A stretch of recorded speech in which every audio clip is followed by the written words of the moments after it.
ہم تقریباً بھلا چکے ہیں، جس میں میرے نبی والے اخلاق بہت اعلیٰ درجے کی چیز ہے۔ اس کو میرے بچوں سیکھو، اس سے تمہاری زندگی خوبصورت بنے گی۔ کل تم باپ بننے والے ہو، یہ بیویاں بننے والی ہیں، کچھ بن چکے ہیں۔ ایک ساتھ زندگی کے لیے میرے نبی والے اخلاق کے بغیر گزارا نہیں ہے۔ صرف پیسے سے زندگی نہیں گزرتی، شکل و صورت سے زندگی نہیں گزرتی، شکلیں بھی اپنی جاذبیت ختم کر دیتی ہیں کچھ عرصے کے بعد، اور پیسے کی کھنک بھی انسان بھلا دیتا ہے جب رویے غلط ہوتے ہیں، جب رویے سخت ہوتے ہیں۔ مجھے کھربوں پتی آدمی کی بیگم ملی، کھربوں پتی، کھربوں پتی آدمی، اور بیٹھتے ہی رونا شروع کر دیا، کہا مولانا میری کوئی زندگی نہیں، میرے خامند کا رویہ میرے ساتھ ٹھیک نہیں۔ اتنی دولت کے انبار اس عورت کو خوش نہیں کر رہے جو کہ خامند کا رویہ ٹھیک نہیں۔ تو میرے عزیزوں، اپنے دفتروں کو، اپنے گھروں کو، اپنی مسجدوں کو، اپنے ماحول کو برداشت سے آباد کرو، درگزر سے آباد کرو، معاف کرنے سے آباد کرو۔ میرے رب کی قسم، معاف کرنے کا جو مزہ ہے وہ بدلہ لینے میں وہ مزہ نہیں ہے، چھوٹا بننے میں جو مزہ ہے وہ بڑا بننے میں وہ مزہ نہیں ہے، سینہ سے لگانے میں جو مزہ ہے وہ منہ پھیرنے میں وہ مزہ نہیں ہے۔ اگر آپ یہ کرو گے، اللہ آپ کی زندگی میں، آپ ہمارا سرمایہ ہو، آپ ہماری دولت ہو۔ اور اللہ کا شکر ہے کہ ہمارے پاس نوجوانوں کا بہت بڑا سرمایہ ہے۔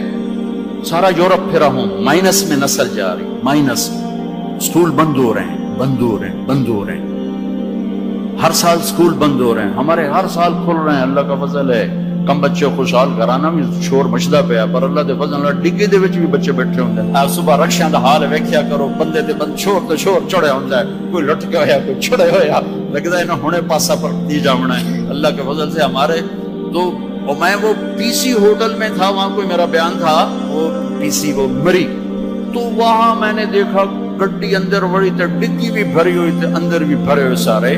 یہ اللہ نے بہت بڑی دولت ہمیں دی ہے، بہت بڑی دولت ہمیں دی ہے، لیکن اللہ کرے یہ دولت ہمارے کام آ جائے، ان کے اخلاق اچھے، ان کا کردار بلند ہو۔ اب لڑکے لڑکیاں کٹھے پڑتے، ہماری ایک حد فاصل ہے، ہم اس کو کراس نہیں کر سکتے۔ گرل فرینڈ بوائے فرینڈ، یہ یورپ کا کلچر ہے، جس نے نہ عورت کو عورت چھوڑا، نہ مرد کو مرد چھوڑا، نہ وہ خامند ہے، نہ باپ ہے، نہ بیٹا ہے، نہ بھائی ہے، وہ عورت نہ بیوی ہے، نہ ماں ہے، نہ بہن ہے، کچھ بھی نہیں ہے، وہ ایک ٹشو پیپر ہے، استعمال کر کے پھینک دیا جاتا ہے۔ دونوں کے رشتے بے غیرتی نے مٹا دیے، دیمک کی طرح چاٹ لیا ہے یورپ کے معاشرے کو۔ اسپین میں تھا تو ان کا جو انسپیکٹر جنرل پولیس اور پولیس کے بڑے افسر مجھ سے آئے ملنے کے لیے، تو میں نے تھوڑی ان سے بات کی، پھر میں نے کہا میں دو باتیں آپ کو کہہ کے جا رہا ہوں جو آپ کے فائدے کی ہیں۔ ایک، میں دیکھ رہا ہوں آپ کا فیملی سسٹم ٹوٹ چکا ہے، اس سے آپ کی نسل تباہ ہو جائے گی۔ دوسرا، میں دیکھ رہا ہوں آپ کے پارکس میں گیا ہوں اور شہر بازار میں پھر ہوں، آپ کے بچے نظر نہیں آ رہے، یا جوان ہیں یا بوڑھے ہیں، آپ کا جنریشن گیپ آ رہا ہے۔ ویسے سر پکڑ کے بیٹھ گئے، کہنے کہ تم نے ہمارے وہ دو مسئلوں پر ہٹ کیا ہے جو ہمارا سب سے بڑا سر درد اس وقت بنے ہوئے ہیں۔ ہماری نسل ختم ہو رہی ہے، ہمارا فیملی سسٹم ختم ہو چکا ہے، ہماری ایک حد ہے، ہماری نظر بھی نیچے ہوتی ہے، اور ہم حیا کی چادر سے باہر نہیں نکلتے۔ بے حیائی جس معاشرے میں پھیلتی ہے، اس معاشرے کو اللہ پنپنے نہیں دیتا، وہ معاشرہ ذلت اور پستی کا شکار ہو جاتا ہے۔ یورپ کی عورت نے آزادی کا نعرہ لگا کر سب کچھ گنوا دیا، سب کچھ گنوا دیا ہے، نہ ماں کی نسبت، نہ بیوی کی نسبت، نہ بہن کی نسبت، نہ بیٹی کی نسبت، کچھ اس کے ہاتھ میں نہیں ہے۔ اور وہاں کا معاشرہ انتہائی دکھی ترین معاشرہ۔ تو میرے عزیزو، اب ہمارے اگر حکمران چاہتے تو الگ الگ یونیورسٹیاں آرام سے بن سکتی تھیں، کوئی بڑا مسئلہ نہیں تھا، لیکن شاید کسی کو بھی یہ شعور نہیں ہے کہ میرے اللہ نے کتنی احتیاط کے ساتھ عورت کو عزت دی ہے، اور اس کی عزت کی حفاظت کے لیے کیا کیا قانون بنائے ہیں، کیا کیا اس کے لیے خوبصورت طرز زندگی عطا فرمایا ہے۔ لیکن ہم یورپ کے پیچھے پاگلوں کی طرح بھاگ رہے ہیں، اور اس کو ہم اپنی زندگی سمجھ رہے ہیں۔ ایک اس موبائل نے فحاشی کو بہت زیادہ دیا ہے، بہت زیادہ پروموٹ کیا، اس سے آپ اپنی فائدے کی چیز اٹھاؤ، لیکن اپنے اخلاق کو برباد نہ کرو، اپنی آنکھوں کو برباد نہ کرو، کہ سب سے زیادہ دل کی سختی ان آنکھوں سے آتی ہے، ان آنکھوں سے آتی ہے۔ جب آنکھ غلط دیکھتی ہے تو دل کی زمین بنجر ہو جاتی، ویران ہو جاتی۔ اپنی آنکھوں کے پردے گرانا سیکھو، حیا سیکھو، پاک دامنی سیکھو، حد فاصل رکھو۔ اللہ تعالیٰ نے ہم خود تراشتے ہیں منازل کے سنگ میل، ہم وہ نہیں ہیں جن کو زمانہ بنا گیا۔ ہماری تہذیب ہے، ہماری ثقافت ہے، ہمارا بیٹی کا مقام ہے، بیوی کا مقام ہے، بہن کا مقام ہے، ماں کا ایک مقام ہے، ہمارے ہاں رشتوں کی قدر ہے، اس قدر کو میرے اللہ نے ہمارے دل میں بٹھایا. قرآن نے سینکڑوں آیات اتاری ہیں ماں کے، بیٹی کے، بہن کے رشتوں کو باقی رکھنے کے لیے. میرے نبی نے کھول کھول کے بتایا ہے. تو میرے عزیزوں، وہ بیریئر کراس نہ کرو، ورنہ حسرت کے سوا کچھ نہیں ملے گا، ہلاکت اور تباہی اور بربادی کے سوا کچھ نہیں ملے گا، وہاں کانٹوں کے سوا کچھ نہیں ہے. میرے نبی کی خوبصورت زندگی میں سارے پھول کھلے ہوئے ہیں اور اس سے باہر کانٹے ہی کانٹے ہیں. جو جائے گا دامن بھی تار تار کرے گا اور اپنے آپ کو بھی لہو لہان کرے گا اور حسرتوں کی موت مر کر مٹی کی چادر اوڑھ کر ایسا بے نام و نشان ہوگا کہ کوئی نہ فاتحہ پڑھنے والا ہوگا نہ کوئی دعا کرنے والا ہوگا. بے حیا معاشرہ وہ زمین کے لیے، دھرتی کے لیے ناسور بن جاتا ہے، اور پاکیزہ معاشرہ اس کائنات کا سب سے خوبصورت پھول ہوتا ہے جس میں مہک، جس کی مہک سارے عالم کو چمکاتی ہے، سارے عالم کو خوشبودار کرتی ہے. دمشق جب فتح ہوا تو کیسر کی بیٹی وہاں کے حکمران کی بیگم تھی، توما، اس کا نام تھا توما، وہ قتل ہو گیا. جب باندیاں کٹھی ہوئیں مال غنیمت میں تو حضرت خالد کو پتا چلا کیسر کی بیٹی بھی باندیوں میں، تو انہیں ایک دم اس کو الگ کیا، خیمہ لگوایا، اس کی نوکرانیوں کو اس کے ساتھ کیا اور ان کے لیے پہرا مقرر کیا. پھر عزت و احترام کے ساتھ 400 آدمیوں کا دستہ فوج صحابہ کافر کی بیٹی کو پہنچانے جا رہا ہے کہ جاؤ اس کے باپ کے پاس پہنچا کر آؤ، اسے کہو کہ ہم دشمن کو بھی یہ عزت دیتے ہیں، ہم عزت کی یوں حفاظت کرتے ہیں. یہ 400 مقدس ترین انسانوں کا قافلہ ایک کافر کی بیٹی کو پہنچانے کے لیے بارڈر تک گیا. انطاکیہ آج کل ترکی میں ہے. جب کیسر کی بیٹی نے بتایا نا کہ میرے ساتھ خالد بن ولید نے یہ سلوک کیا ہے، اور مسلمان روزانہ اخبار میں عزتیں لوٹی ہوتی ہیں. لوٹنے والے امریکہ سے نہیں آئے، انڈیا سے نہیں آئے، اسرائیل سے نہیں آئے، فرانس سے نہیں آئے، اپنے ہی ہیں. ماؤں نے جن کے چھوڑ دیا، باپ نے کمائی کے چکر میں بتانا بھی چھوڑ دیا، تو درندے بن کے باہر نکل آئے، وحشی بن کے باہر نکل آئے.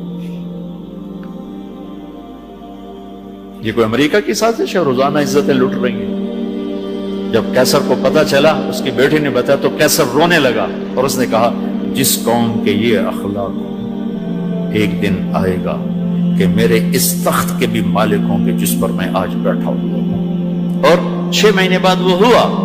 اللہ نے انطاکیہ بھی صحابہ کے قدموں میں ڈالا. میرے عزیزو، ہماری ایک عزت ہے، ہماری ایک ناموس ہے، ہماری آنکھ بے حیا نہیں ہوتی. اللہ کی بتائی ہوئی ترتیب کے مطابق اپنی زندگی کی راہیں طے کرتے، اس کو کراس نہیں کرتے. اگر عبرت کا نشان دیکھنا ہے تو جاؤ جا کے یورپ میں دیکھو، امریکہ میں دیکھو کہ وہاں کی عورت کا کیا حال ہے، وہاں کی ماں کا کیا حال ہے، وہاں کی بہن کا کیا حال ہے. اپنے آپ کو اس سے باہر مت لے جاؤ.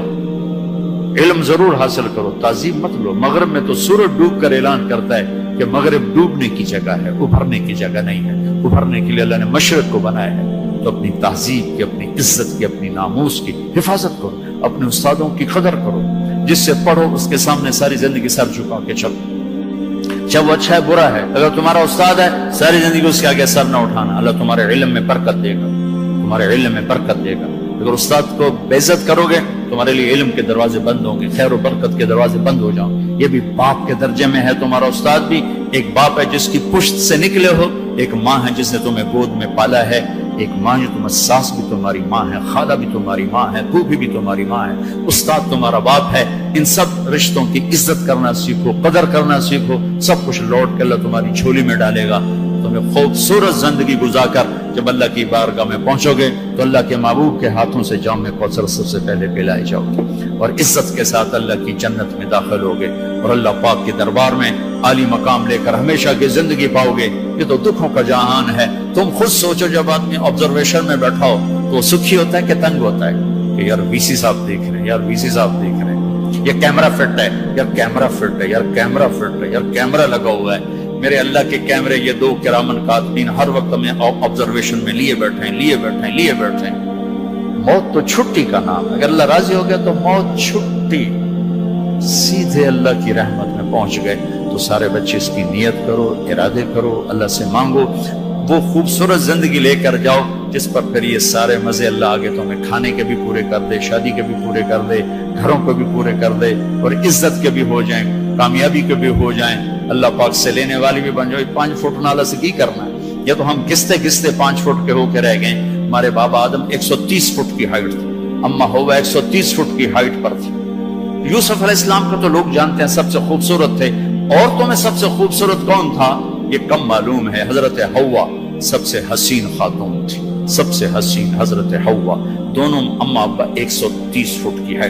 جنت میں جانے سے پہلے ہم چھوٹے قد کے ہوں گے، چونکہ جنت کی لڑکی، جنت کے خادم سب 130 فٹ پر ہیں، سب 130 فٹ میں، تو اللہ تمہیں بھی 130 فٹ پر لے جائے گا۔ 130 فٹ یہ پیسج آف ٹائم نے چھیلتے چھیلتے چھیلتے یہ کر دیا ہے۔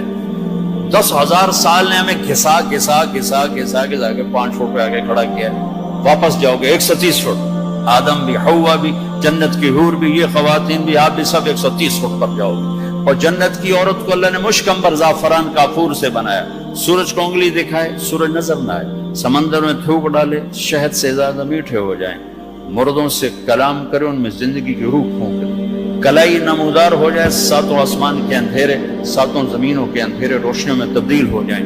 یہ ایمان والی عورت اس جنت کی لڑکی سے 70,000 گنا زیادہ خوبصورت ہوگی۔ تو یہ آخری انجام ہے میرے عزیزو۔ یہاں رہتے ہوئے نماز کے پابند رہو، اگر آپس میں لڑے ہوئے ہو صلح کر لو۔ میں نے بھی ہاسٹل لائف گزاری، بہت چھوٹی عمر میں گزاری، میں تو 11 سال کا تھا جب میرے باپ نے مجھے بھیج دیا لاہور، کہتے ہیں ڈاکٹر بنانا ہے، تو میں ہاسٹل لائف میں ایک عرصہ گزرا ہے میرا، اور اچھے اداروں میں گزرا ہے، تو لڑائیاں جھگڑے یہ سب کچھ نفرتیں چلتی ہیں۔ میں کب کب جو آپ بچے بچے آئے ہوئے اگر کسی سے لڑے ہوئے صلح کرو، کسی استاد سے بے ادبی ہوئی ہے جا کے معافی مانگ لو، اپنے ماں باپ سے کوئی گستاخی ہے جا کر معافی مانگ لو، کسی بہن بھائی سے لڑائی ہے معافی مانگ لو، کوئی خامن بیوی سے ناراض ہے، بیوی خامن سے ناراض ہے، تو ایک دوسرے کو معاف کر دو۔ اللہ تعالیٰ کو معاف کرنا پسند ہے۔ آپس میں محبت سے رہو، درگزر سے رہو، کہیں لڑائی ہو جائے صلح کرواؤ، کہیں جھگڑا ہو جائے صلح کرواؤ۔ چپ رہنا سب سے بڑی صلح، تھوڑی دیر کے چپ ہو جاؤ، تھوڑی دیر کے لیے چپ ہو جاؤ، تھوڑی دیر کے لیے چپ